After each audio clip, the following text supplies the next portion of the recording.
Hey guys, so today I'm gonna be talking about The Boys, season 4, episode 3. So I thought this was a another episode that was okay, but like far from the greatest. Season 4 hasn't had anything that made me like hate it, but there's not much to love about it either. There's some good moments, but it's also kind of dragged down by a lot of stuff that doesn't really move the plot forward at all. There's the Huey and Huey's mom dynamic, which I think the actress who played her did a really good job, and the whole like postpartum depression thing.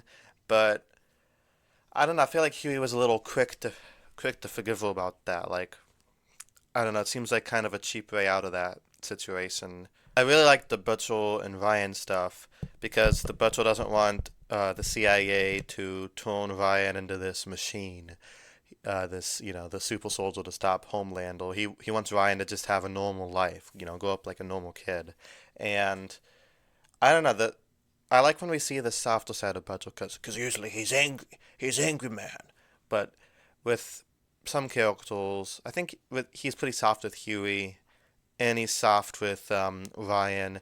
Kind of shows that like underneath this tough exterior, he actually is or trying to be a good person at some cases, and he you know probably would make more sense to train Ryan up to defeat Homelander from like a logistical standpoint, but also Butcher kind of wants to preserve Ryan's innocence at the same time.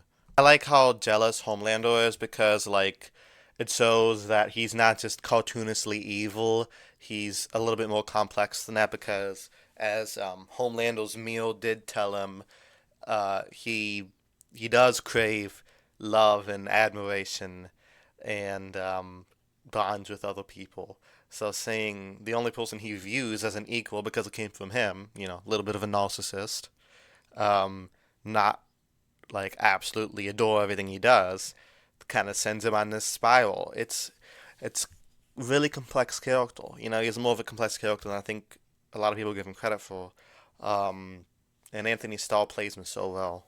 I also like the scene where Huey's kind of playing Die Hard in the vents, and Homelander's trying to kill him, and he's saved by A-Train. A-Train's kind of an interesting character this season because, like, he's had a lot of chances at redemption before, but he always kind of, went back to his old ways. So is this finally the season where he joins the boys, becomes a good guy, or something like that's gonna happen?